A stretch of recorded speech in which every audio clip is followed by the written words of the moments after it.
Well, this might look like an aquarium, but it's not.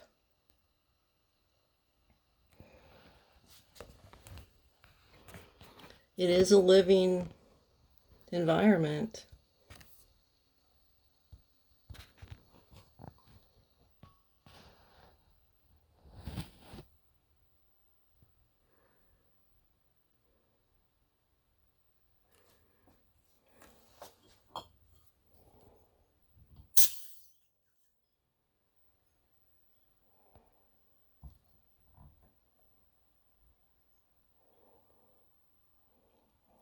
This is the principle of upwelling, where items get gases attached to them and they lift up, go to the surface, and they rupture, and they fall back down.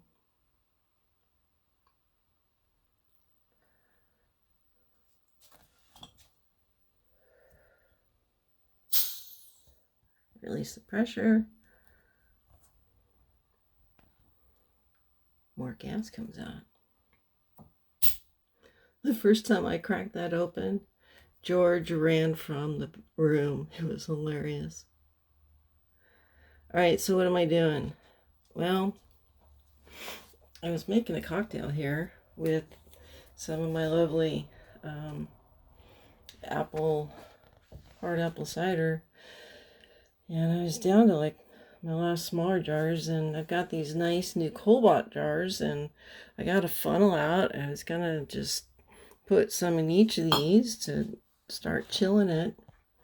And I got this dude out, and man, it is lively.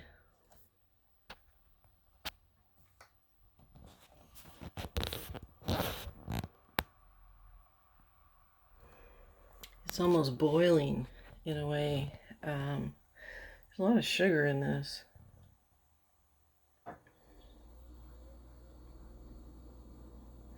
So one of the advantages of buying the flip tops and by having a rubber seal is that when the pressure gets higher, it's going to leak.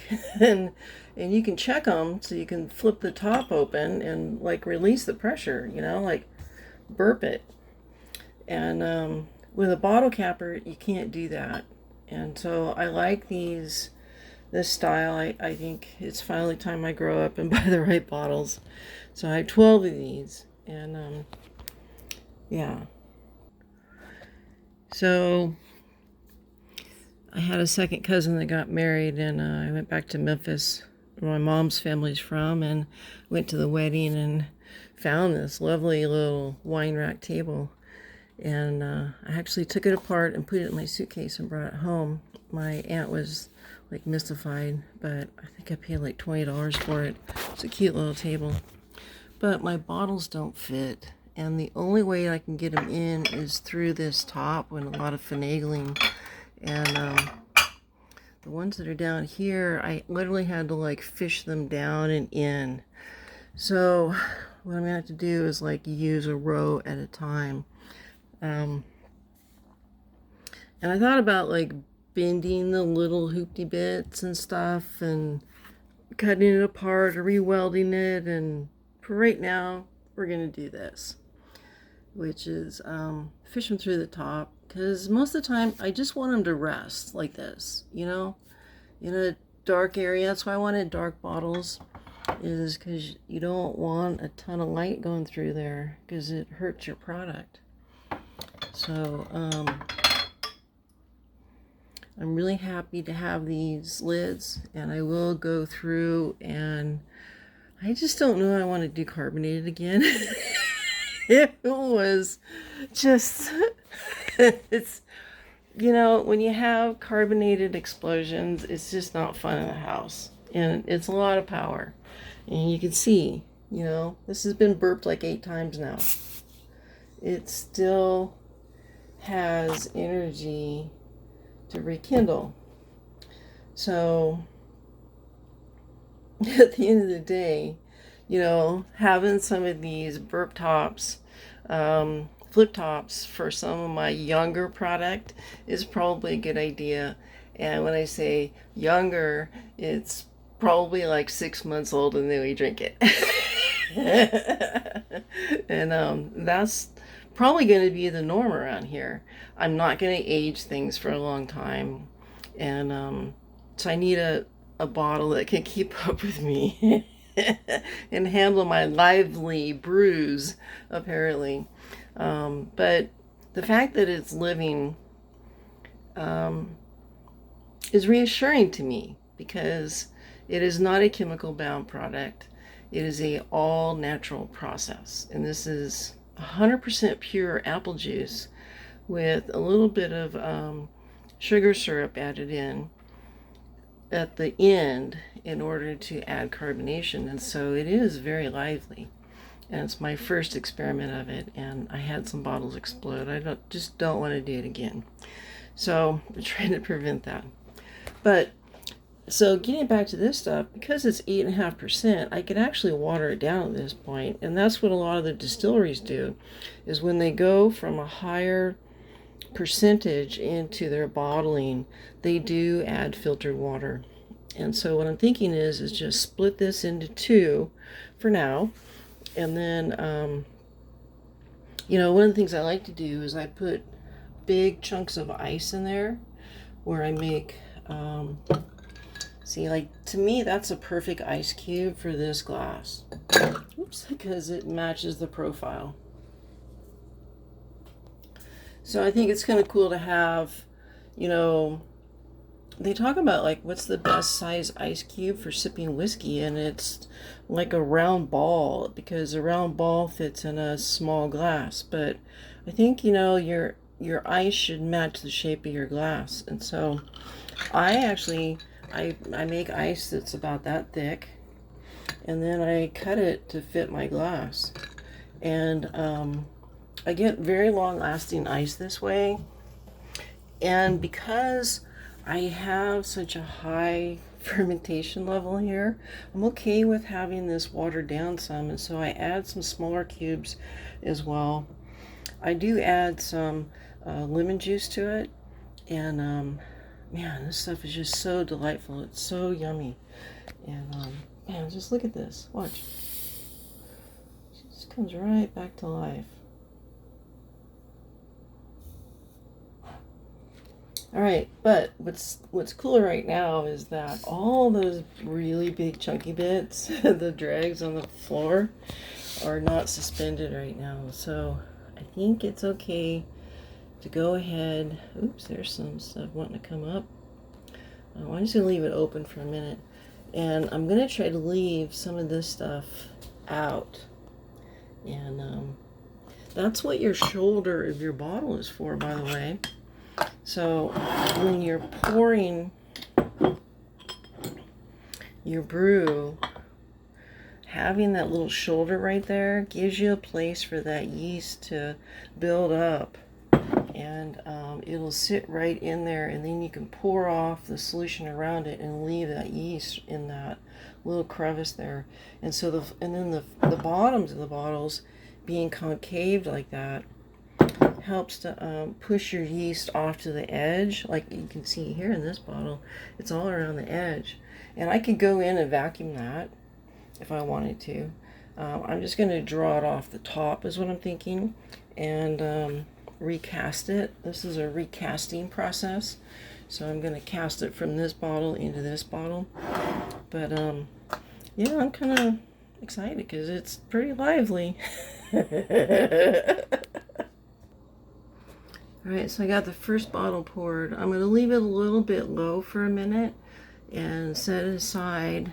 But boy, look at there. This shows you how that yeast is driving this process, because it's not boiling anywhere else. It's only boiling right here where that interaction's happening, because all that yeast just got piled up in the corner.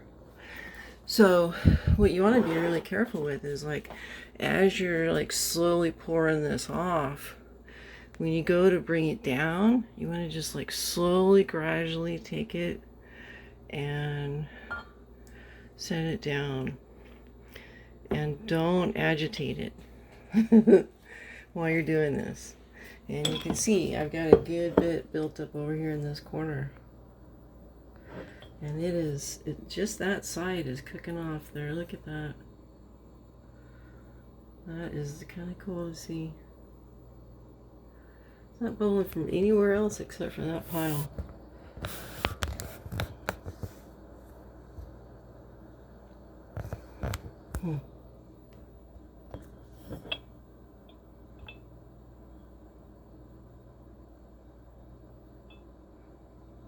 It's got an eddy current going in there, counterclockwise. That's because we're in the northwest, I suppose.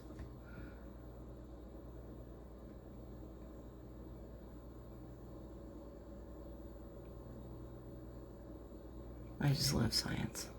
All right, let's fill these bottles.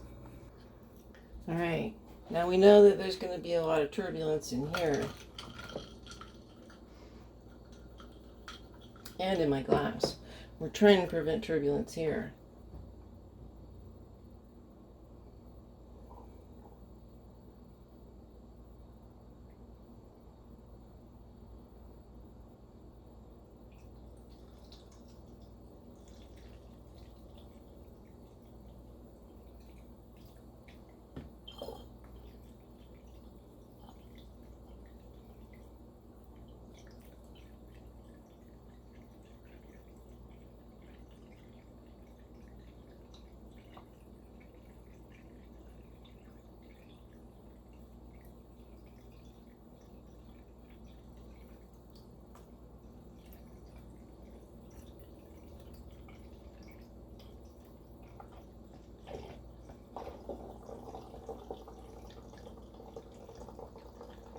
Give it a little tilt to let some air in. We can go a little faster. All right, so I'm going to stop right there.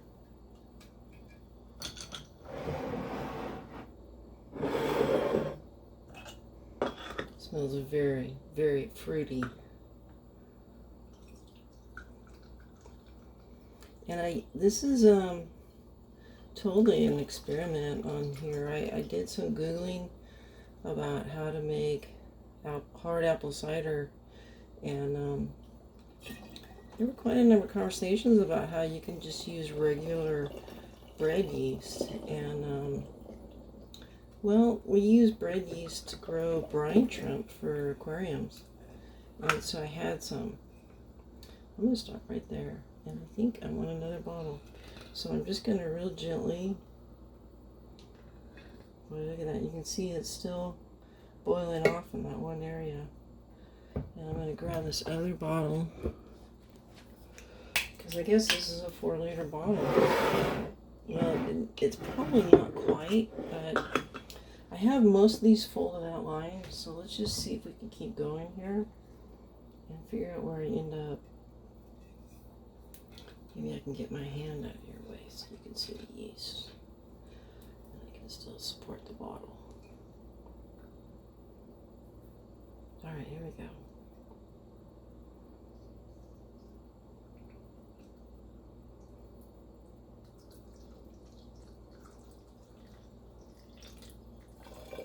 There we go, get some air in.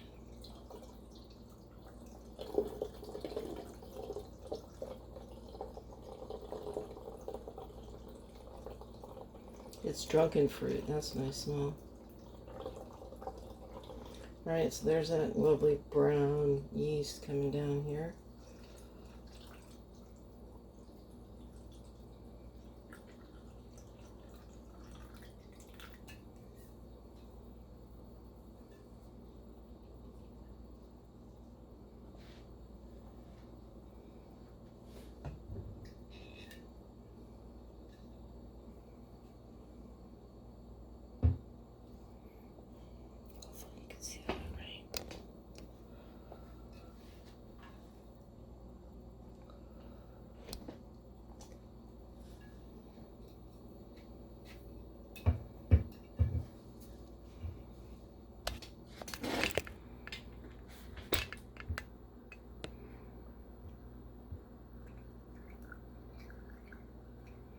One-handed pour against the cabinet.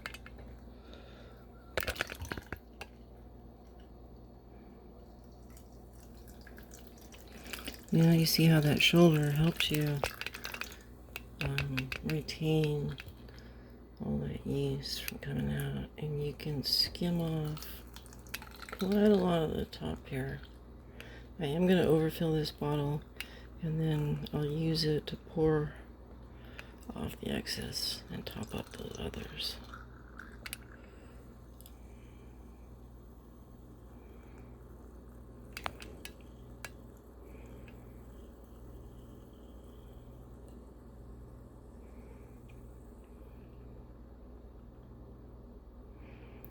Alright, well, look at that.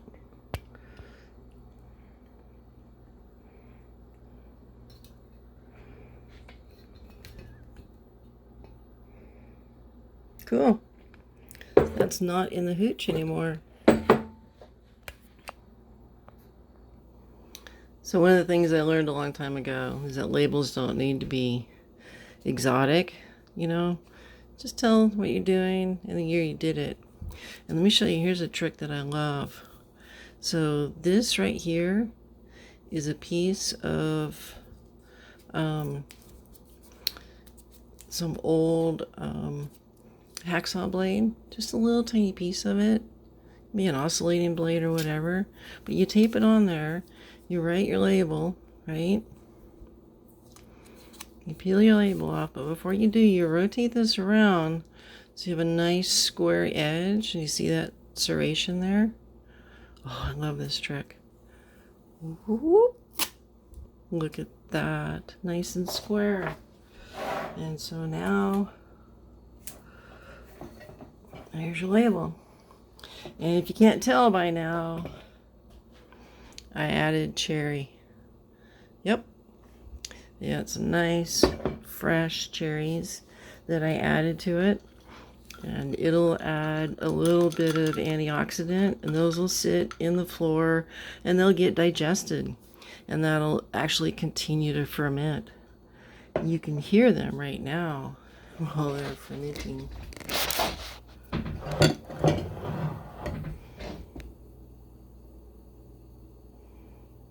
Alright, so let's cap them up.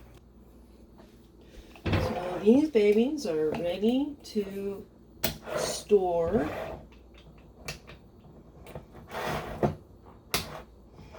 And they're going to break down those cherry juices and incorporate them in the hard apple cider. And oh my gosh, it'll be yummy. It won't taste quite like a fresh cherry does, but it's going to have a lovely bit of a cherry after flavor to it. And so now we're going to let them sit for a couple weeks and you know, wait for some good stuff to happen here as we continue to enjoy nice fresh cherries with our cocktail. Hard apple cider from DiveGirl Deb's house. Eventually, it will make it aboard our boat. Melton's Miracle. Love you guys. Bye-bye.